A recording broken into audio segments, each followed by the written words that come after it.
বাড়িতে যাদের মন্দির করার সামর্থ্য নাই, একটা সিংহাসনে এসে রাধাকৃষ্ণকে বসাবার সামর্থ্য তো আছে। কাঠের সিংহাসন, পাথরের সিংহাসন আসতে যারা বসাবেন তাদের জন্য বলি, যে বাড়িতে আপনি শুয়ে থাকবেন, যে রুমে, ওখানে রাধাকৃষ্ণকে আপনি বসাবেন না। কেন? অসুবিধা আছে। যদি মনে করেন আমার আর রুমই নাই, ওই একটাই রুম, ওখানে খাই, ওখানেই শুই, আমি কি করব? সেখানে আপনি রাধাকৃষ্ণ রাখবেন, কিন্তু একটা শোবার সময় পর্দা দিয়ে দেবেন। এটা কিন্তু মাথায় রাখবেন। যারা মন্দির তৈরি করতে পারবেন তারা করবেন, যারা করতে পারবেন না তারা মনটাকে মন্দির করবেন, গোবিন্দ পাবেন। বলে দিই আপনাদের, মন্দির যদি বাড়িতে থাকে, বাচ্চা যদি প্রত্যেক দিন বাড়ি ঢোকে আর ভগবানকে সামনে দেখতে পাই, বাচ্চার মনে একটু গোবিন্দের প্রতি মতি হবে। ওই জন্য প্রত্যেকের কাছে নিবেদন, বাড়ি তৈরি করার সময় মাথায় রাখবেন যেন বাড়ি ঢুকতে একটা ডান দিকে বা বাঁ দিকে একটা মন্দির হয়। ঈশান কোণে মন্দির হলে খুব ভালো হয়, মন্দির যেন হয়। এইবার বলে রাখি, আপনারা বাড়ি করছেন, বাড়ি করবেন আগামীতে, যেন বাড়িটা, মায়েরা, বাড়ি কিন্তু দুটো আছে আমাদের। কোন কোন দুটো বলুন তো? বেড়া দেওয়া যে বাড়িতে আপনি বাস করেন ওটা একটা বাড়ি আছে, কোনটা? খাঁচা বাড়ি। আসতে এই বাড়িটা ঠিক না থাকলে ওই বাড়িটাকে চকচকে করে কোনো লাভ নেই। দেখবেন খাঁচার মধ্যে টিয়া পাখি থাকে, হরে কৃষ্ণ বলতে বলে বলে, কৃষ্ণ কৃষ্ণ বলতে বলে বলে। দেখবেন বাড়িতে যদি কেউ যায় হঠাৎ বলে কে কে কে, দেখবেন টিয়া পাখি বলে। কতক্ষণ বলে?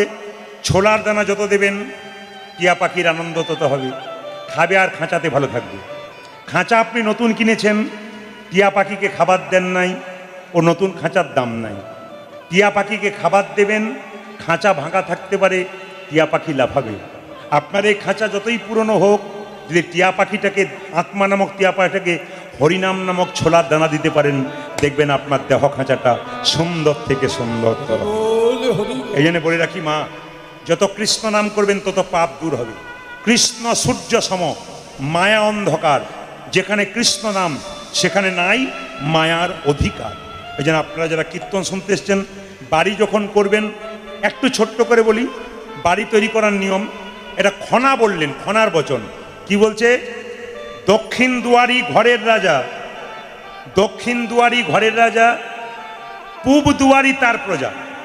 যদি বাড়ি করতে গিয়ে দক্ষিণ দিকে দরজা করেন, তাহলে দক্ষিণ দুয়ারি হলো ঘরের রাজা, কে বললেন? খনামা।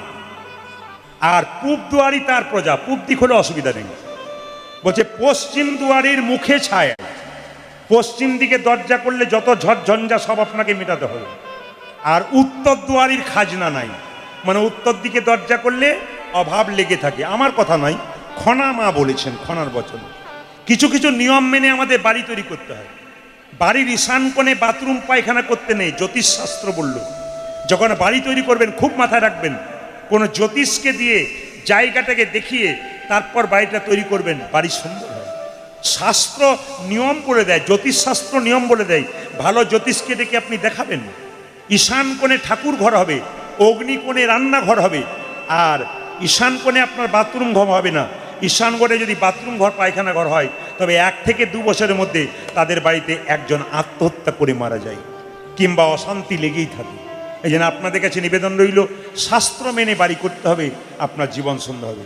মুকুন্দ সরকার ছোট্ট একটা কুটির তৈরি করলেন, কিন্তু শাস্ত্র মেনে করলেন। ছোট্ট গোপীনাথের মন্দির তৈরি করলেন। মায়েরা, চিকিৎসা এত নাম হয়ে গেল, যাকেই স্পর্শ করছে ওষুধ দিচ্ছে, তারই রোগ ভালো হয়ে যাচ্ছে। কেন? মহাপ্রভুর আশীর্বাদ আছে। আজকে যারা কীর্তন শুনতে এসছেন, যে যা ব্যবসা করেন, যদি ভক্তি ভরে শোনেন, আপনার ব্যবসা দিনের পর দিন বাড়বে। কেন? মহাপ্রভুর আশীর্বাদ আপনার মাথায় পড়বে। কিছু করবেন না, আপনি কিছু পাবেন, তা বললে তো আপনাকে হবে না। মায়েরা, ভক্ত যদি কাই মনে কোনো বাঞ্ছা করে, ভগবানের সাধ্য নাই সেই বাঞ্ছা নেই।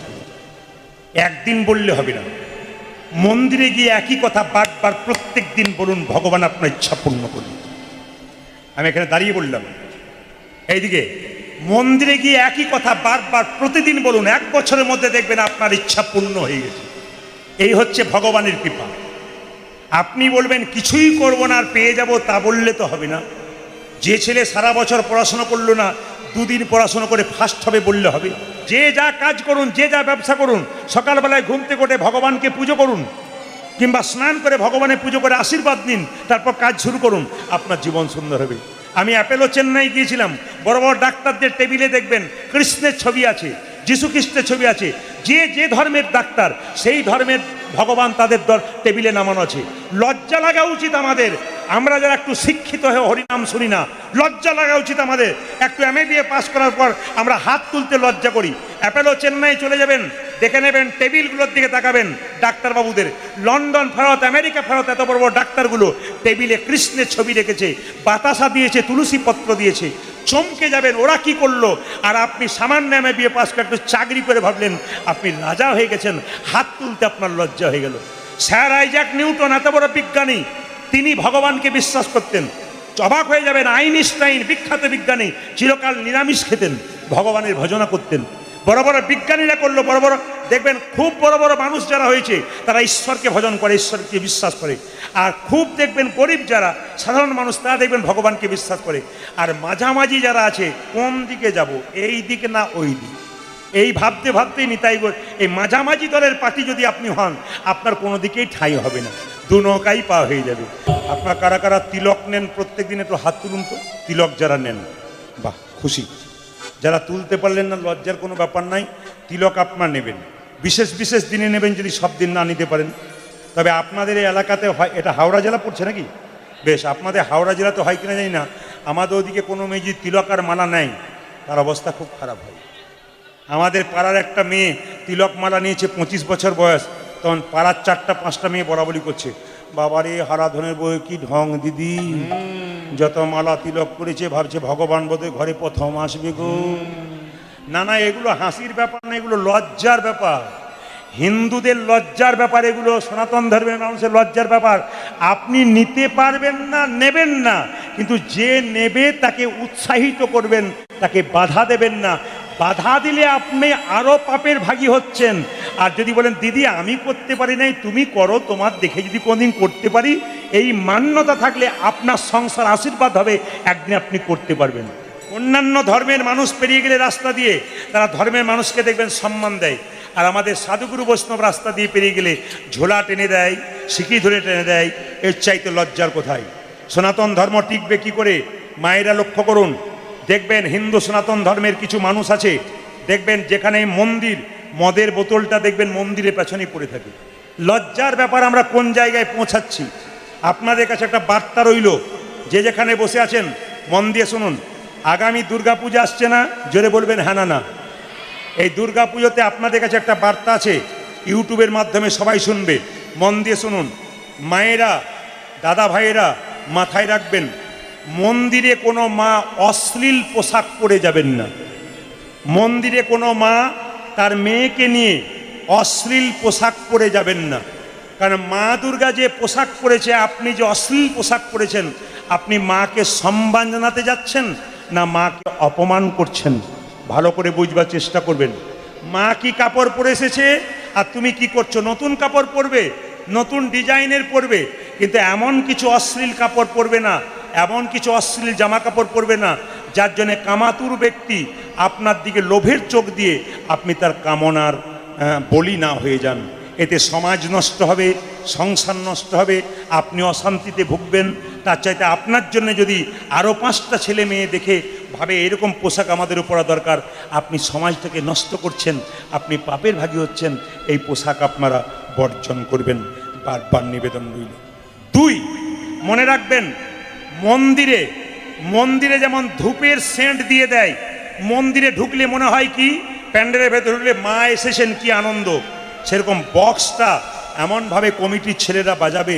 আমার নিবেদন রইল, গানগুলো যেন এমন না হয় যে গান শুনে ছোট ছোট বাচ্চারা কোমর দোলায়, ওই গান বাজাবেন না। এমন গান বাজাবেন যে গান বাজালে মন্দিরে ঢুকলে মনে হয় আমার যেমন সেন্টের দ্বারা নাক ঘ্রাণ পেয়ে আনন্দে মাতোয়ারা হয়ে যায়, এমন গান বাজাবেন মন্দিরে কান যেন শুনে শান্তি পায়। এমন জোরে ডিজে বাজাবেন না যার জন্য বয়স্ক বাবারা, বয়স্ক মায়েরা ওখানে যেন দাঁড়াতে না পারে, এই করবেন না। যাদের হার্টের প্রবলেম আছে তাদের কষ্ট হতে পারে, ওই জন্যে সাউন্ড সিস্টেম নিয়মের মধ্যে রেখে এত সুন্দর পরিবেশ তৈরি করবেন যেন হিন্দু সনাতন ধর্ম বেঁচে আছে, মা এসেছে আনন্দ করে, এটা যেন বুঝতে পারে। আমাদের সবচাইতে লজ্জার ব্যাপার, একদিকে মাকে আমরা কি করি, একদিকে মাকে সম্মান দিয়ে একদিকে অপমান করি। কীরকম? এখন নানা রকম থিম বেরিয়েছে, আমি গত কয়েক বছর আগে দুর্গা পুজোর সময় একটা মন্দিরের পাশ দিয়ে যাচ্ছি, অবাক হয়ে যাবেন, বিরাট বড় প্যান্ডেল, ভেতরে মা সুন্দর দেখতে মাকে তৈরি করেছে, আর প্যান্ডেলের বাইরে একটা স্কুটারের ওপরে শিব স্কুটি চালাচ্ছে, আর দুর্গা তার পেছনে হাত দিয়ে বসে আছে। একজন অন্য ধর্মের মানুষ আমাকে বলে উঠলো, আপনি তো খুব ধর্ম শিক্ষা দিন, বলুন আপনার ধর্মের লোকগুলো কি করছে? একদিকে মাকে পুজো করে সম্মান দিচ্ছে, আর মাকে স্কুটিতে চাপিয়ে, বাবাকে স্কুটিতে চাপিয়ে আপনার ধর্মকে অপমান করছে। আপনি দেখতে পাচ্ছেন না? সত্যি তো তাই। অন্য ধর্মের মানুষ যেন আঙুল তুলে বলতে না পারে যে আপনার ধর্ম নিয়ে ছিনিখিনি করছেন, ছেলে খেলা করছেন। এমন কাজ আপনারা করবেন না। ধর্মকে ধর্মের জায়গায় রাখুন। আপনাদের কাছে নিবেদন রইল, আমার বারবার নিবেদন রইল, আপনারা পুজোর সময় বাচ্চা মেয়েকে পোশাক কেনাতে যাবেন, এই পোশাকটা যেন কাটা পোশাক না হয়, ছোট পোশাক না হয়। এখন থেকে বাচ্চা মেয়ে বলবে, বাবা আমি খাটো পোশাক কিনবো, বাবা আনন্দ বলবে এই ছোট বাচ্চা কোনো অসুবিধা নেই, নিয়ে নিক। ও নিতে নিতে অভ্যাস হয়ে যাবে। ওর যখন 16 বছর বয়স হবে, ও আর বাবা মাকে ডাকবে না, নিজেই বাজারে যাবে, এমন পোশাক কিনবে যে পোশাকটা পরার পর মা বাবার সামনে দাঁড়ালে মা বাবার লজ্জায় মেয়ের দিকে তাকাতে পারবে না। এমন মেয়েকে পোশাক কিনতে অভ্যাস দেবেন না। ওই মেয়ে রাস্তা দিয়ে যাবে, পুরুষের লোভী চোখ তাকে কিডন্যাপ করবে, আপনি প্রশাসনকে দেবেন দায়ী, সরকারকে দায়ী দেবেন। কেন দায়ী দেবেন? আপনি নিজেকে দায়ী দিন। কিডন্যাপ থেকে ফিরে আসবে আপনার মেয়ে, আপনার মেয়ের গালে একটা চড় মারছেন যে তুই কোথায় ছিলি এতক্ষণ। মেয়ের গালে চটটা মার নেই রে, আপনার গালে মারুন। আপনি আপনার মেয়েকে তৈরি করে দিয়েছেন, আপনি আপনার মেয়েকে তৈরি করে দিয়েছেন। এইরকম বাচ্চা তৈরি করবেন না, যেন আমাদের সমাজ নষ্ট না হয়। শালীনতা বজায় রাখুন। আর একটা কথা বলবো, ধূপকাঠি দিয়ে মন্দিরকে আপনারা ঘ্রাণে আনন্দতে বিভোর করছেন প্রভুকে, কিন্তু ধূপকাঠির প্যাকেটের ওপরে রাধাকৃষ্ণের ছবি আছে, ওই রাধাকৃষ্ণকে কি করছেন? রাধাকৃষ্ণের মন্দিরে ধূপ দিয়ে রাধাকৃষ্ণকে আনন্দ দিচ্ছেন, আর ধূপের প্যাকেটে যে রাধাকৃষ্ণের ছবি আছে ওটা নর্দমাতে পড়ে আছে। একদিকে মান, একদিকে অপমান। আমি আপনাদের দোষ নাই, দোষটা আপনারা জেনে নিন, আপনারা এ কাজ করবেন না। যারা ধূপকাঠির প্যাকেট তৈরি করে তারা কতটা মানবে জানি না।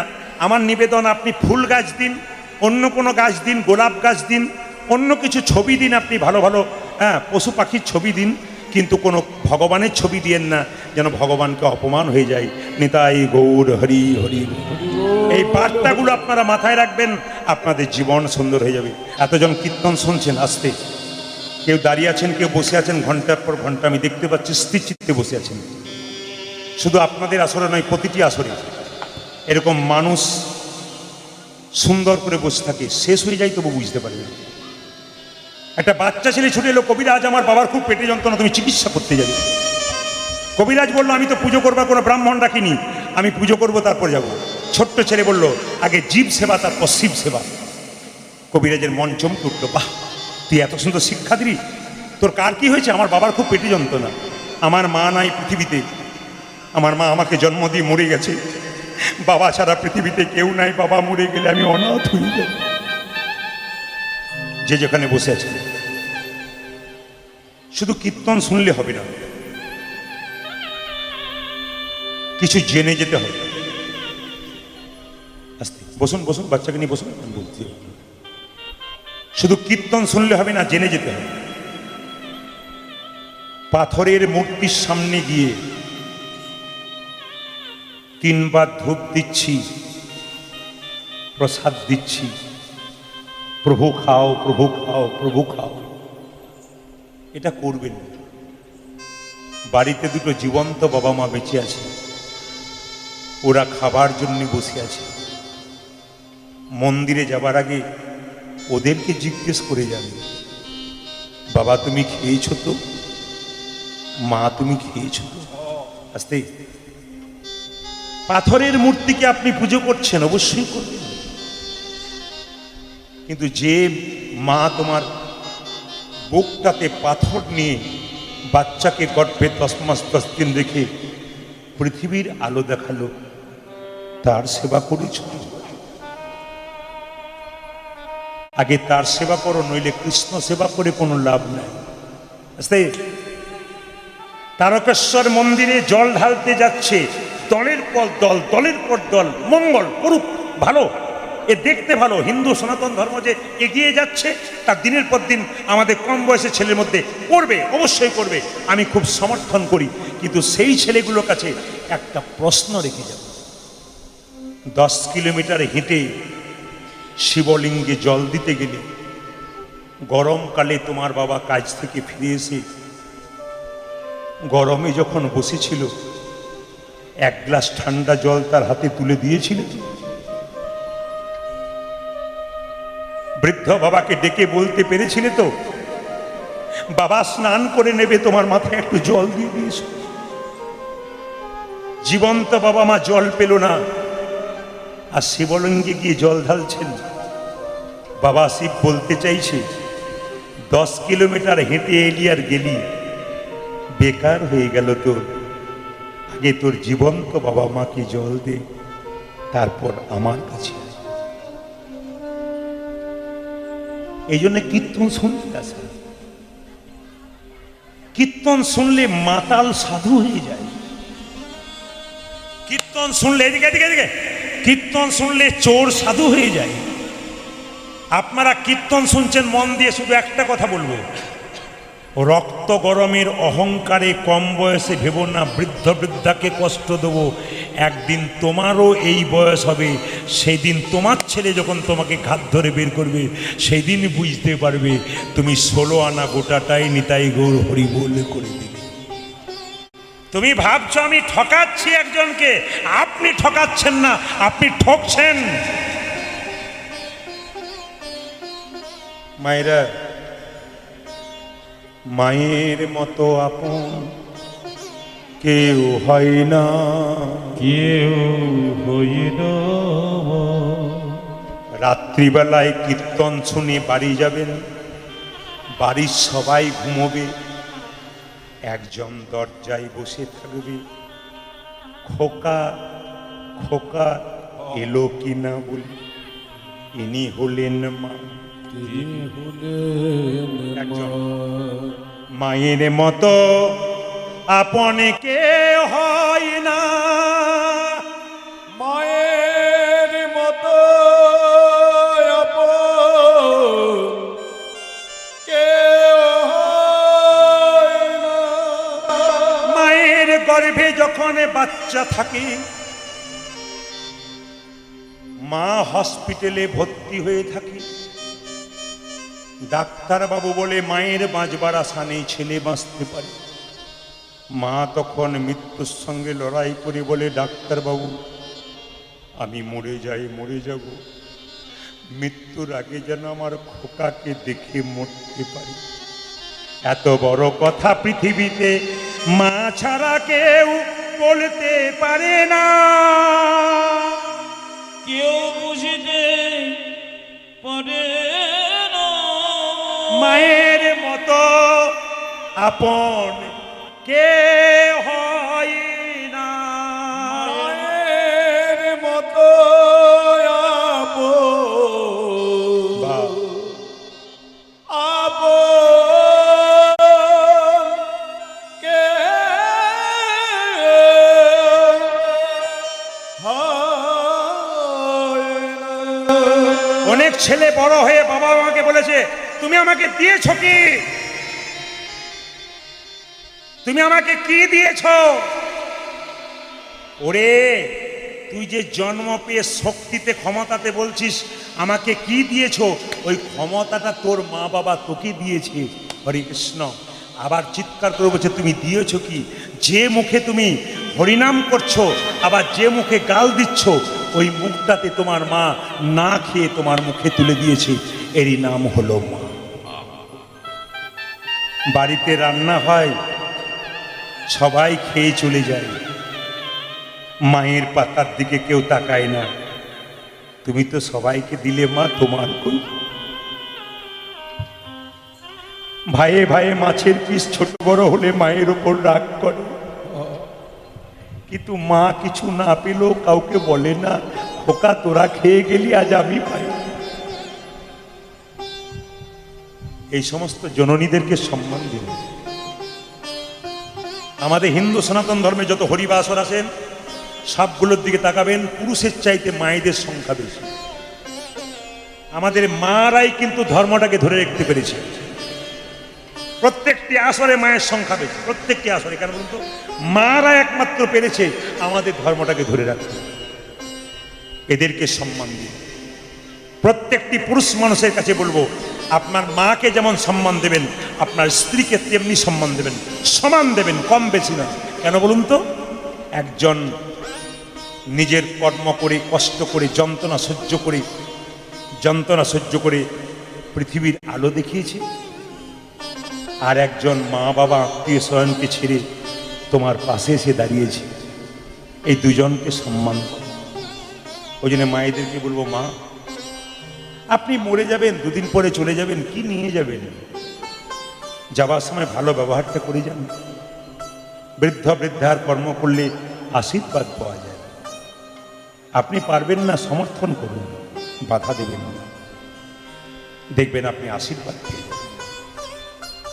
আপনার ছেলে তো বড় হচ্ছে, আপনি কি করে আশা করবেন আপনি যাকে দিলেন না আপনি তার কাছ থেকে পাবেন? সমাজ সচেতনতা, সমাজকে অবক্ষয় সমাজ আস্তে আস্তে নিচের দিকে নামছে। অবক্ষয় সমাজকে আবার ক্ষয় থেকে দূর করতে হবে। এর জন্য কিন্তু মানুষের মধ্যে বিবেক জাগাতে হবে, চৈতন্য জাগাতে হবে। 10 জনের মধ্যে 2 জন হলে তবু তো কীর্তন করা সার্থক হবে। একটা মায়ের পেটে একটা বাচ্চার 10 মাস 10 দিন জায়গা হয়। সেই ছেলে যখন কলকাতায় ফ্ল্যাট কেনে, আত্মীয় স্বজন, শ্বশুর শাশুড়ি সবার জায়গা হয়, কিন্তু বৃদ্ধ মা বাবার জায়গা হয়।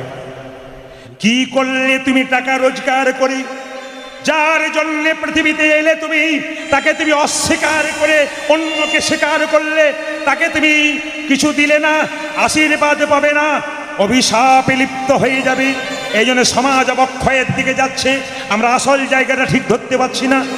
মায়ের মতো আপন কেউ হয় না, মায়ের মতো আপন কেউ হয় না। মেয়েরা দেখবেন বাপের বাড়ি যায়, সব মেয়ে বাবার বাড়ি যায় না। অনেকে ভাই ফোটার সময় যেতে যেতে দরজা থেকে ঘুরে আসে, বলে কেন ঘুরে এলে? আমার বাবা বেঁচে নাই, তারা বেঁচে থাকলে গেলে আমার শান্তি হতো। যেখানে যাব মনে মনে ভাবছি তারা আমাকে সম্মান দেবে তো। আমার বাবা আমাকে কিছু দিতে না পারুক, ভালোবাসাটা দিলে আমার সব ভরে যায়। আমার মা বেঁচে ছিল, নিজে না খেয়ে খইয়ের নাড়ু তৈরি করে রাখতো, আমার খুকিয়েছে খাবে। মেয়েরা, বেশিরভাগ মেয়েরা দেখবেন বাপের বাড়ি ছেড়ে দেয় কখন থেকে? যখন থেকে মা বাবা চলে যায়। সবার কাছে নিবেদন রইল, মাকে কেউ কাঁদাবেন না। ছোট্ট ছেলেটা বললো, আর কেসি বলো না কবিরাজ, আমার বাবাকে চিকিৎসা করতে চলো। দাঁড়া, আমি তো আমার রঘুকে দেখেছি, আমার রঘু তো বড় হচ্ছে, তাকে পুজো করাতে। রঘু কি হলো বাবা? আজকে পুজো করার দায়িত্ব তুই নে। বলে কেন? এদিকে আজকে পুজো করার দায়িত্বটা তুই নে। বলে কেন? না, আজকে আমি এই ছেলেটা বাবাকে চিকিৎসা করতে যাব, তোর মায়ের কাছ থেকে নাড়ু এনে তুই পুজো কর। বাবা ভগবান খায়? হ্যাঁ রে খায়। মায়েরা, বাচ্চা ছেলের মন হচ্ছে কচি মাছের মতো, যেদিকে বাঁকাবেন সেদিকে বাঁকবে। এদিকে তাকান, যে যেখানে আছেন বসে মন দিয়ে শুনবেন। বাচ্চা ছেলের মনটা হচ্ছে কচি মাছের মতো, যেদিকে বাঁকাবেন সেদিকে। আমি সবার কাছে নিবেদন রাখবো, রবিবার ছুটির দিন আপনারা মায়ের যেমন বাচ্চাকে নিয়ে নার্সারিতে যান, স্কুলে যান, সব জায়গায় যান, আমি আপনাদের কাছে একটা নিবেদন রাখবো, ছুটির দিনে বাচ্চাকে বেড়াতে নিয়ে যান, মন্দিরে মন্দিরে ঘোরান। আপনারও ভক্তি হবে, আপনার বাচ্চারও হবে। একবার ছুটি পেলে আপনার তীর্থস্থান ধারণ করে আসুন, দেখবেন বাচ্চারও ভক্তি হবে, আপনাদেরও হবে। অজায়গা কুজায়গা ঘুরবেন না, ভালো ভালো দৃশ্য দেখবেন, যেন বাচ্চার মনটা তৈরি হয়। এমন কিছু দৃশ্য বাচ্চাকে ছুটির দিনে দেখাবেন না যাতে বাচ্চা নষ্ট হয়ে যায়। ওই জন্য বাচ্চাকে ছোট থেকে শেখাতে হবে। আপনারা একাদশী করবেন মায়েরা, 12 মাসে 24টা একাদশী করলে আপনার শরীর ভালো থাকবে, আপনার মন ভালো থাকবে। যদি কারো হাঁটু ব্যথা, শরীরে ব্যথা হয়, অমাবস্যা পূর্ণিমা করুন, দেখুন আপনার ব্যথার ওষুধ খেতে হবে না, আস্তে আস্তে আপনার ব্যথা দূর হবে। অমাবস্যা পূর্ণিমার দিনে নিরামিষ খাবেন, ভাত মুড়ি নয়, আপনি রুটি খেতে পারেন, তেলের জিনিস কম খাবেন, আপনার শরীর ভালো থাকবে। একাদশীর দিনে পঞ্চশস্য বারণ, সবাইকে বলে রাখি, চাল, গম, যব, সরিষা, ডাল। এবার বলি আস্তে বাবা, চাল, গম, যব, সরিষা, ডাল। একাদশীর আগের দিনে মুখ ধুয়ে নেবেন। ধরুন কাল একাদশী, আজকে রাত্রে মুখ ধুয়ে নেবেন, কারণ পেস্টের মধ্যে লবণ থাকে, ওই লবণটা খেলে আপনার কি হবে? আপনার একাদশী ভঙ্গ হবে। জিভ ছুললে, জিভ কেটে গেলে একাদশী ভঙ্গ হয়ে যায়। ওই জন্য আগের দিনে জিভ ছুলবেন, পরের দিনে গরম জলে মুখটা ধুয়ে নেবেন, আপনি কৃষ্ণ ভজন করবেন। মায়েরা, একাদশীর দিনে যত কম খাবেন তত ভালো। আসলে কি, যারা কাজ করেন, ব্যবসা করেন, চাকরি করেন, সপ্তাহে একটা দিন ছুটি থাকে। যেমন একটা রেস্টের দরকার আছে। আমাদের এই যে বডি, এই বডিতে মাঝে মাঝে খাবারেরও রেস্টের দরকার আছে। আপনি যে কম খাবি, আহা বেশি খাবি তো কম খা, একটা কথা আছে। আপনি প্রচুর খাবেন, কোনো নিয়ম মানবেন না, তাড়াতাড়ি যাবেন। আর আপনি যদি নিয়মে নিয়মে খাবেন, আপনি পরে যাবেন। ওই জন্য বেশি খাবি তো কম খা, আর কম খাবি তো বেশি খা। যদি শেষে আর খেতে পারবেন না, পেট ভারী হয়ে যাবে, লিভার গন্ডগোল হয়ে যাবে। এই জন্য মাঝে মাঝে কে রেস্ট দিতে হয়। একাদশীর দিনে ভগবানকে প্রণাম করে একাদশী করবেন। একটা জিনিস বলে রাখি, একাদশী যদি কেউ করেন, কেউ যদি না করে, তাকে ঠাট্টা করবেন না। সে যাতে করতে পারে আপনি তার চেষ্টা করবেন। অনেকে দেখবেন আবার একাদশীর দিনে দরজায় বসে থাকে। অনেকে জিজ্ঞেস করে, দিদি তুমি আজকে দরজায় বসে আছো? আর বলো না, আজ আমার একাদশী। মানে উনি আজকে ওটা জানাচ্ছেন আর কি না। একাদশী যেন করতে পারে 5 জন, তার জন্য জানাবেন। একাদশীর দিনে যত কম খাবেন। নিয়ম হচ্ছে, আপনার ডায়েটিং করছেন, অন্যরকম জিনিস শিখছেন। ভাগবত শিখিয়ে দিয়েছে আগে। এই যে পেটটাকে 4 ভাগ করে দিলে, যদি আপনি 2 ভাগ খাবার খান, 1 ভাগ জল খান, আর 1 ভাগ ফাঁকা রাখেন, আপনার জীবনে বলছে রোগ সহজে আপনাকে আক্রমণ করতে পারবে না। এই ভাগবত শিখিয়ে দিয়েছে। আপনি ডায়েটিং কি শিখবেন কোথায় গিয়ে? আপনি ডায়েট কোথায় শিখবেন? এখানে শিখতে পেরে যাবেন। শাস্ত্রের মাধ্যমে বলেছে, খাবার যত কম খাবেন শরীর ফিট থাকবে, আর যত বেশি খাবেন তত নিতাই গৌর হরি বল। যে যত ভোগী সে তত রোগী, আর যে যত ত্যাগী সে তত নিরোগী। ত্যাগ করতে শিখবেন, অমাবস্যা পূর্ণিমা করবেন, একাদশী করবেন, জন্মাষ্টমী করবেন, রাধাষ্টমী করবেন। বাড়িতে এগুলো না করলে মঙ্গল কামনা হবে কি করে? শরীরের মঙ্গল হবে কি করে? এইদিকে মায়েরা, একাদশীর দিনে আমি এক জায়গায় গিয়েছিলাম গান করতে। তো একাদশীর দিনে একজন বলছেন, বাবা আজকে একাদশী করুন। বলে হ্যাঁ করব। তো কম খাওয়ার নিয়ম। হরে কৃষ্ণ, কৃষ্ণ পদেমতি হোক, কৃষ্ণ কৃপা, রাধে রাধে। সবার কাছে নিবেদন রইল, এই সমস্ত যুবকদের আশীর্বাদ করুন, সনাতন ধর্মকে রক্ষা করে কৃষ্ণ কৃপা হোক প্রত্যেকটি পরিবারে। নিদাই গৌর হরি হরি। সবার কাছে নিবেদন রইল, একাদশীর দিনে আমাকে দিয়েছে 8 রকমের ফল, 8 রকমের সবজি, দুধের পায়েস, দুধ দিয়েছে। শেষে বলছে, বাবা বেশি কিছু দিতে পারলাম না। আমি মনে মনে এরকম যদি হয় তাহলে একাদশী আমি কোনোদিন ছাড়বো না। মায়েরা, নির্জলা করলে উত্তম একাদশী। যদি উত্তম একাদশী না করতে পারেন, ফল খেতে পারেন, সবজি খেতে পারেন। তেল খাবেন না, সরিষের তেল নয়, ঘি খেতে পারেন, আপনি সাদা তেল খেতে পারেন। কিন্তু মাথায় রাখবেন, একাদশীর দিনে আপনারা শয়ন করবেন বিছানায় নয়, একটা কম্বলে নিচে শয়ন করবেন। একাদশীর দিনে পবিত্র ভাব রাখবেন। একাদশী মানে উপবাস নয়, আপনাকে শর্ত করতে হবে, খারাপ কিছু দেখব না, খারাপ কিছু বলবো না, খারাপ কিছু ভাববো না, খারাপ কিছু করব না। এই কথা আপনাকে ভাবতে হবে, শর্ত সেই একাদশীর দিনে। এইবার লক্ষ্য করুন, উত্তম একাদশী, নির্জলা একাদশী, ফলমূল খেয়ে যদি করেন তাহলে মধ্যম একাদশী। আর আমাকে যেদিন একাদশী করেছিল, উত্তম নয়, মধ্যম নয়, ধমাধম একাদশী। আপনার ধমাধম একাদশী করবেন না। আপনার এখানে যারা কীর্তন শুনছেন, সাহস করে বলবেন, কারা কারা পান খান হাত তুলুন তো। পান পান ভয়ে তুলবেন না, হ্যাঁ সাহস করে তুলবেন। পান কারা কারা খান?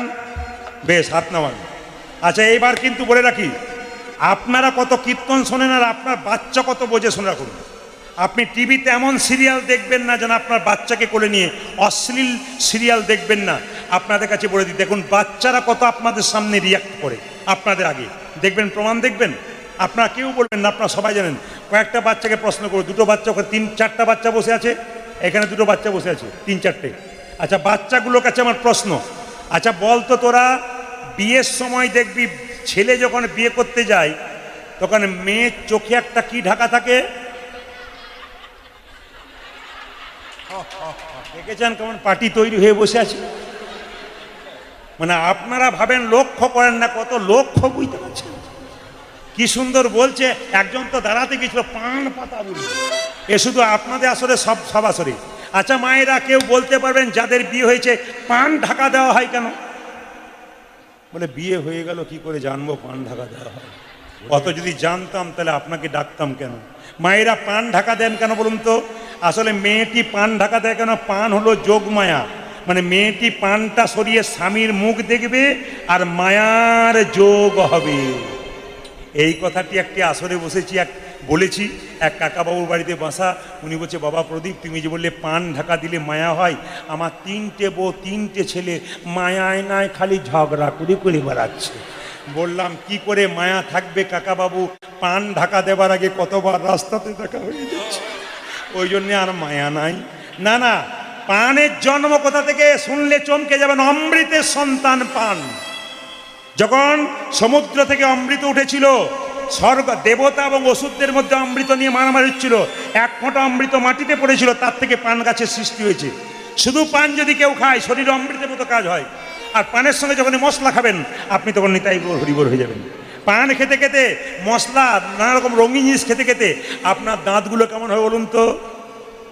তরমুজের বীজ দেখেছেন, ওই রকম হয়ে যাবে আর কি। দাঁত ভালো রাখুন, কৃষ্ণ ভজন করুন, জোরে বলুন রাধা রানী কি, শ্যাম সুন্দর কি, মদন মোহন কি। মায়েরা যেই না চিবানো পানটা দিয়েছে গর্ভে সন্তান এসেছে, আর যেই না গর্ভে সন্তান এসছে মেয়েটি তিনটে কাজ করলো। প্রত্যেক দিন স্নান করে এসে মন্দিরে প্রণাম করলো। যে মেয়েদের পেটে আগামীতে বাচ্চা থাকবে, যে মায়েদের বাচ্চা হয় নাই হবে, যারা মা হবেন তাদের জন্য বলে রাখি, পেটে বাচ্চা থাকলে অনুকূল ঠাকুর বললেন তিনটে নিয়ম পালন করো। প্রথম নিয়ম কি? পেটে বাচ্চা থাকলে প্রত্যেকদিন স্নান করে মন্দিরে প্রণাম করো, শ্রীমদ্ ভাগবত গীতা পড়ো, যদি পড়তে না পারো মাথায় ঠেকাও। আর কি করবে? তুলসী গাছে জল দিয়ে 3 বার ঘোরো। আর একটা করবে কি, বাড়িতে মহাপুরুষের ছবি থাকলে মহাপুরুষকে একবার দর্শন করে প্রণাম করো। যত মহাপুরুষ দেখবে আপনার সন্তানের উপর মহাপুরুষের কর্ম বর্তাবে। ওই জন্য মা হওয়া এত সহজ নয়। মা তো সবাই হয়, কিন্তু মায়ের মতো মা কজন হয়? ঈশ্বরচন্দ্র বিদ্যাসাগরের মতো মা আর কই? বঙ্কিমচন্দ্রের মা আর কই? আচ্ছা রবীন্দ্রনাথ ঠাকুরের মতো মা কই? ঠাকুরের মা যে মা ছিলেন সেরকম মা কই? আর তো মা হচ্ছে না। বিবেকানন্দের মা কেন হচ্ছে না? আসলে তা নয়, উড়োজাহাজ সব জায়গায় ওড়ে, নামে কোথায়? প্ল্যাটফর্মে, মানে ওই জায়গাটা কি বলে? এয়ারপোর্টে। এই জন্য আপনাদের কাছে নিবেদন রয়েছে, মহাপুরুষের আত্মা চারিদিকে ঘুরে বেড়াচ্ছে, আপনাদের এখানে আসতে পারছে না কেন? আপনাদের প্ল্যাটফর্মটা ঠিক তৈরি করতে পারছেন না বলে আসতে পারছে না। প্ল্যাটফর্ম ঠিক করুন, আপনার বাচ্চা আসবে। এখনকার মেয়েদের পেটে বাচ্চা থাকলে দেখবেন ডাক্তারবাবু একটা নিয়ম আছে, কি বলুন তো? ডাক্তার বলবে বস, বাবারে যদু আর মধুরে বস বস, দারুণ তো তোদের চেহারা। এরকম দুটো আসতে পরশু তারিখে এক জায়গায় গান গাইছিল, এরকম দুটো ছেলে বসে আছে সামনে। জিজ্ঞেস করলাম কি নাম রে? বলছে আমার নাম আপেল, ওর নাম আঙ্গুর। বললাম তোর বাবাকার বাজারে যাবার দরকার হবে না। জোরে বল রাধা রানী কি, শ্যাম সুন্দর কি, মদন মোহন কি। কিছু মনে করবেন না, ডাক্তার দেখাতে গেলে উনি বলবেন মাসে মাসে বা 2 মাস পর পর এসো, আর ঘাড়ে বালিশ আর পায়ে বালিশ দিয়ে শুয়ে থাকবে। সময় কাটাবো কি করে? Screen touch mobile. মেয়েরা স্ক্রিন টাচ মোবাইল দেখে।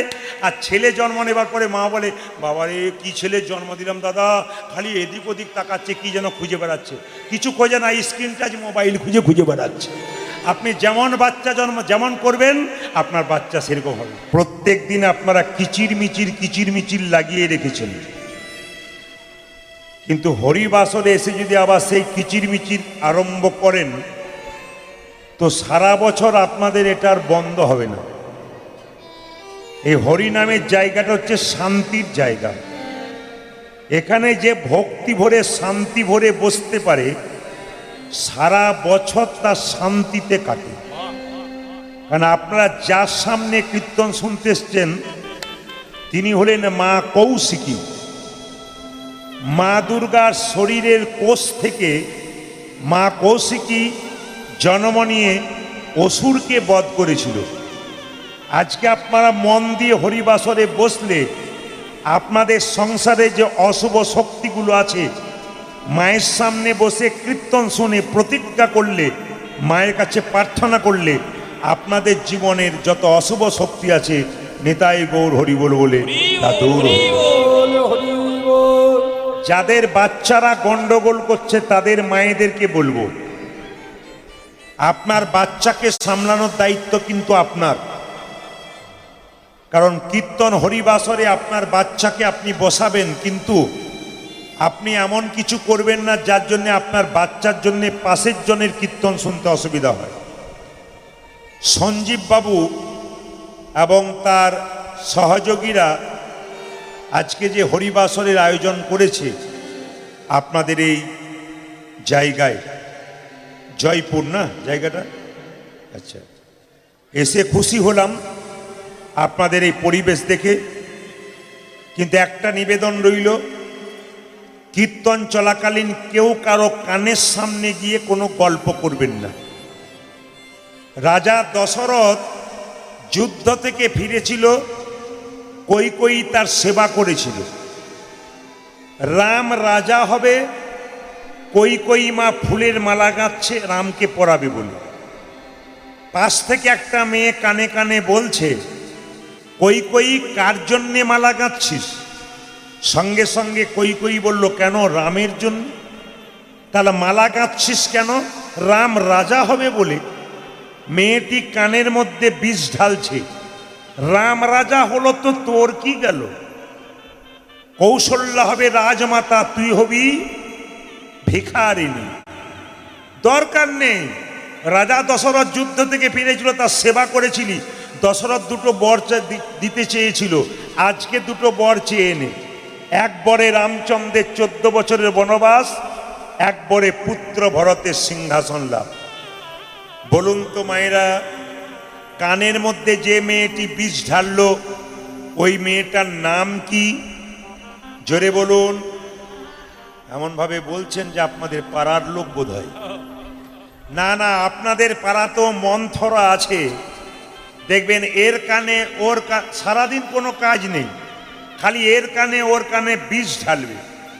আমি আপনাদের কাছে বারবার অনুরোধ করব, এ সংসারে কেউ যদি বিষ খায় হসপিটালে গিয়ে সে বেঁচে যায়, কিন্তু এই কানে যদি কেউ বিষ দেয় একজন নয় গোটা সংসার ধ্বংস হয়ে যায়। এই জন্য কোথায় যদি কেউ আপনার কানে বিষ দেয় আপনি নেবেন না, আপনার ভগবান চরণ থেকে মতি দূর হয়ে যাবে। আজকে যদি আপনার কানের সামনে কীর্তন শুনতে শুনতে কেউ ফিস ফিস করে তাহলে বুঝবেন ও মন থরার পার্টি এসেছে, ওর দিকে তাকাবেন না, আপনার কীর্তন শোনা হবে না। সবাই মিলে একবার জোরে বলুন, রাধা রানী কি। বাবারে, অন্য জায়গায় কম পাওয়া যায়, আপনাদের তো বেশি হচ্ছে। শ্যাম সুন্দর কি। গুরু আমাদের কি করে? আস্তে আস্তে যে যেখানে বসে আছেন, যার জীবনে গুরু নাই তার জীবনে কোনো দাম নাই। যে যেখানে বসে আছেন যতক্ষণ কীর্তন শুনবেন কিছু শুনে গিয়ে ভেতরে কাজে লাগাবেন। আজকে প্রচুর ভক্ত তৈরি হয়েছে একটা কারণে, মানুষ শুনছে, জীবনে ব্যবহার করছে, তার জীবন পরিবর্তন হচ্ছে। আপনি মন দিয়ে শুনবেন, 100টা কথার মধ্যে 10টা কথা মনে থাকবে, ব্যবহার করবেন, জীবন সুন্দর হয়ে যাবে। এই জন্য আপনাদের কাছে নিবেদন রইল, যে যেখানে বসে আছেন প্রত্যেকটা মানুষের জীবনে গুরুর দরকার আছে। এই যে কীর্তনে যে যন্ত্র বাজাচ্ছে এরা, প্রত্যেকের গুরু আছে, আমারও গুরু আছে। মায়েরা, যার জীবনে গুরু হয় নাই তার জীবনে এখনো কোনো দাম নাই। আপনি গুরুমন্ত্র নিলেন না মানে আপনার জন্ম হলো না। মানুষ কুলে জন্ম হলো কিন্তু ভক্তকুলে আপনার জন্ম হলো না। এই জন্য ভক্তকুলে জন্ম নিতে গেলে আপনাকে গুরুমন্ত্র নিতে হবে। যখন আপনি গুরুমন্ত্র নিয়ে নিলেন তখন আপনার নাম পাল্টে গেল। যখন আপনি গুরুমন্ত্র নিলেন তখন আপনার গোত্র পাল্টে গেল। এমনিতে আপনার গোত্র হতে পারে নানা রকম, মধুকুল্য, তারপর আপনার আরো অনেক আছে, কশ্যপ, এই সমস্ত আছে। এই গোত্রগুলো চেঞ্জ হয়ে আপনার গোত্র হবে অচ্যুত গোত্র।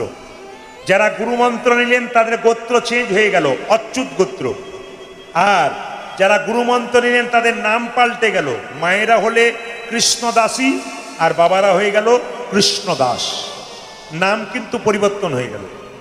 গুরু শুধুমাত্র কানে মন্ত্র দেবে আর আপনি ভাববেন আপনি উদ্ধার হয়ে গেলেন, তা নয়। তিনি কানে মন্ত্র দেবেন। এখন দেখবেন গুরুমন্ত্র এমন এমন জায়গায় হচ্ছে, বিরাট বড় প্যান্ডেল করে মাইকিং করে গুরুমন্ত্র হচ্ছে। মানে প্রচুর মানুষ বসে আছে, মাইকের মাধ্যমে শব্দতে গুরুমন্ত্র দিচ্ছে। এটা নিয়ম নয়। গুরুমন্ত্র হচ্ছে একান্তে। গুরুমন্ত্র একান্তে এক জায়গায় বসে নিশ্চিন্তভাবে শান্ত মনে গুরুমন্ত্র নিতে হবে। যিনি প্রকৃত গুরু হবেন তিনি আপনাকে যখন তখন মন্ত্র দেবেন না। যেমন পাকা চাষি যারা হয় আগে জমিটাকে দেখে উর্বর না অনুর্বর, ঠিক সেরকম পাকা গুরু যারা হয় আপনাকে আগে টেস্ট করে দেখে আপনার ঠিক নেবার মতো মন আছে কিনা, তবে কিন্তু আপনাকে গুরুমন্ত্র দেয়, নইলে কিন্তু দেয় না। এই জন্য পাকা দেখবেন আপনার ইস্কন মন্দিরে যারা গুরুমন্ত্র নিয়েছেন ওনারা গুরুমন্ত্র দেওয়ার আগে 1 বছর আপনাকে হরে কৃষ্ণ নাম ভজন করতে বলে। কেন বলুন তো? আগে মাটিটা তৈরি করুন, নিলেই কাজ হয়ে যাবে। আর আপনার মাটি তৈরি হয় নাই, যতই বীজ ফেলুক গাছ কিন্তু আপনার হবে না। এই জন্য গুরু শুধুমাত্র মন্ত্র দেবে তা নয়, গুরু আপনাকে উপদেশ বলে দেবে কোন পথে গেলে আপনার জীবন সুন্দর হবে। এইদিকে আপনি যেমন ছিলেন তার চাইতে পরিবর্তন হবেন যখন আপনি মন্ত্র নিয়ে নেবেন। একবার নিয়ে দেখুন, সকাল দুপুর সন্ধ্যে 3 বার ভজন করে দেখুন আপনার জীবন পরিবর্তন হয় কিনা। আপনার জীবন পরিবর্তন হবে। আমি একটা প্রমাণ দিয়ে দিই, শুধু মন্ত্র নিলে হবে না, মন্ত্র ভজন করতে হবে। একটি বাড়িতে 2টি বৌমা আছে।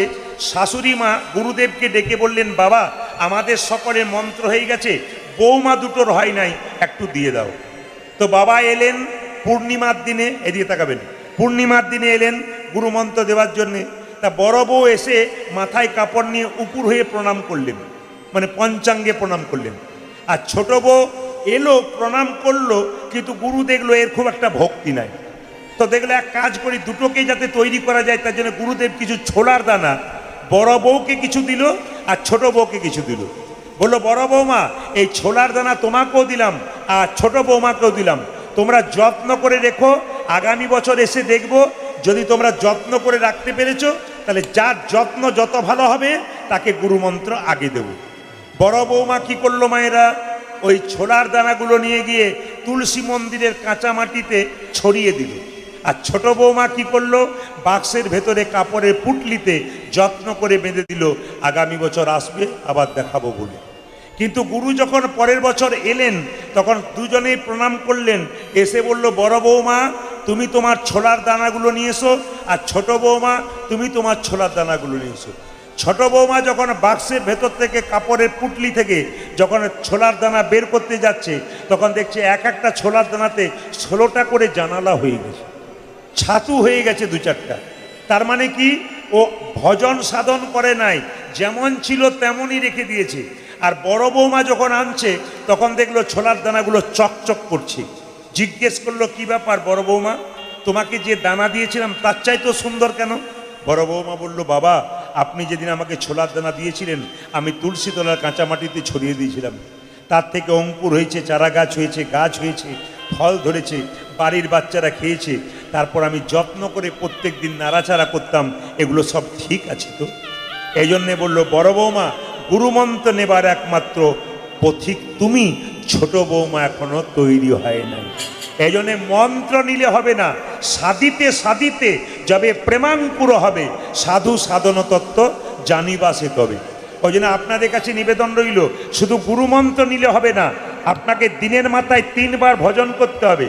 আপনি যেমন 3 বার খান, একবার ভগবানকে 3 বার ভজন করবেন, এ কিন্তু মাথায় রাখতে হবে। ও মায়েরা, একটা গাড়ি যতই দামি হোক না কেন, ড্রাইভার যদি পাকা না হয় গাড়ি নিতাই গৌর হরি বল। ড্রাইভার না থাকলে যেমন নতুন গাড়ির কোনো দাম নাই, সেরকম আপনার জীবনে যদি গুরু না থাকে, যতই আপনার সুন্দর চেহারা থাকুক আপনার চেহারার কোনো দাম নাই যদি গুরু না করতে পারেন। জেনে নিন আপনারা প্রত্যেকে গুরু করবেন এবং যারা করেন নাই তারাও করে নেবেন, কারণ যতক্ষণ না গুরুমন্ত্র না নেবেন আপনার দেহ মন শুদ্ধ হবে না। আপনি প্রত্যেক দিন মাছ মাংস ডিম খান, কিন্তু গুরু যখন আপনাকে মন্ত্র দেবে আপনি সঙ্গে সঙ্গে ছাড়বেন তা নয়। আপনি সপ্তাহে 1 দিন নিরামিষ, পরে 2 দিন, পরে 3 দিন, আস্তে আস্তে ছাড়তে ছাড়তে আপনি সাধন ভজনের মানুষ হয়ে যাবেন। এই জন্য প্রত্যেকটি সনাতন ধর্মের মানুষের কাছে নিবেদন রইল, আপনারা গুরু করুন। দেখবেন যত গুরু মন্ত্র নেবেন, যত মানুষ নেবেন, তত সনাতন ধর্ম আরও উঁচুতে উঠবে।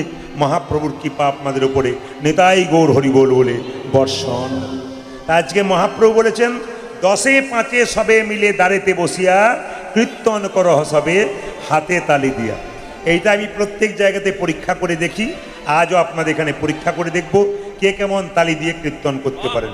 আচ্ছা, কীর্তন করতে গেলে হাত ওঠাতে হয় না নামাতে হয়? জোরে বলুন। ওঠাতে হয়। আচ্ছা, মহাপ্রভুর ছবি দেখেছেন, হাত নিচের দিকে না ওপর দিকে? ওপর দিকে। আচ্ছা মায়েরা, হাতটা ওপর দিকে আপনারা 1 মিনিট করছেন, নামিয়ে দিচ্ছেন, আর মহাপ্রভু চিরকাল হাতটা তুলে আছে। একজন ভক্ত জিজ্ঞেস করছে, ঠাকুর তোমার হাতে ব্যথা হয় না? বলে, ব্যথা আবার হয় না, তবে নামাও। বলছে, কি করে নামাবো? তোরা তুলছিস না তাই নামাচ্ছি না। একজন ভক্ত বলল, ও ঠাকুর এই দেখো তুলে দিলাম, এইবার নামাও। বলছে তোরা তো তুললি, তোদের পেছনে যারা আছে তারা তুলবে না। পেছনে বলতে বলছে আমার হাত তোলা যদি না থাকে, পরের জন্মে যারা জন্ম নেবে তারা হাত তুলবে না, তাই জন্ম জন্মান্তর ধরে আমি হাত তুলে আছি। তাহলে মহাপ্রভু শুধুমাত্র আমাদের জন্য হাত তুলেছে তা নয়, যারা আসবে তাদের জন্যে, যারা গেছে তাদের জন্য। তাই সবাই মিলে হাতগুলোকে উঠান।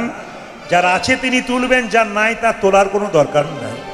দেখি কার কার, না না অনেকে ভাবছে প্রদীপ পাল দেখতে পাচ্ছেন, তবে যারা তুলছেন না তাদের জন্য মেডিসিন আছে, একটু পরে দেবো। আর মেডিসিনটা যদি সহ্য না হয় আপনার কষ্ট হবে, কিন্তু একটু মেডিসিনটা কষ্ট করে নেবেন, আপনার লাভ আছে। একটু হাতটা তুলুন, কিছু মনে করবেন না। এইদিকে যীশু খ্রিস্টের জন্মদিনে বাড়িতে ঝাউ গাছ করে টুনি বল দিয়ে গোটাটাকে আলো করে রেখে দেবেন, কিন্তু মহাপ্রভুর কবে জন্ম দিল একদিন একটা প্রদীপ পর্যন্ত জ্বালাবেন না, এর চাইতে লজ্জার কি আছে? যীশু খ্রিস্টের জন্মদিনে আপনারা কেক কাটতে পারেন, বাড়িতে আলো তালোতে সাজিয়ে দিতে পারেন, কিন্তু তুলসী মন্দিরে কোনো ছেলে একটু জল দিতে পারে না, কিন্তু যীশু খ্রিস্টের জন্মদিনে এগুলো করতে পারে। যীশু খ্রিস্ট যেগুলো, মায়েরা যীশু খ্রিস্টকে মানবেন, অবশ্যই মানবেন, উনি মহান, উনি মহাপুরুষ, ওনাকে মানবেন। কিন্তু মহাপ্রভু যিনি আমাদের পথ দেখালেন তাকে যদি না মানি, তবে আমরা তো আগেই কাপুরুষ হয়ে গেলাম।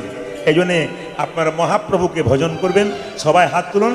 হরি হরয়ে নম কৃষ্ণ যাদবায় নম, হরি হরয়ে নম কৃষ্ণ যাদবায় নম, হরয়ে নম কৃষ্ণ যাদবায় নম, হরি হরে হরয়ে নম কৃষ্ণ যাদবায় নম, যাদবায় মাধবায় কেশবায় নম। তালি যাদবায় মাধবায় কেশবায় নম।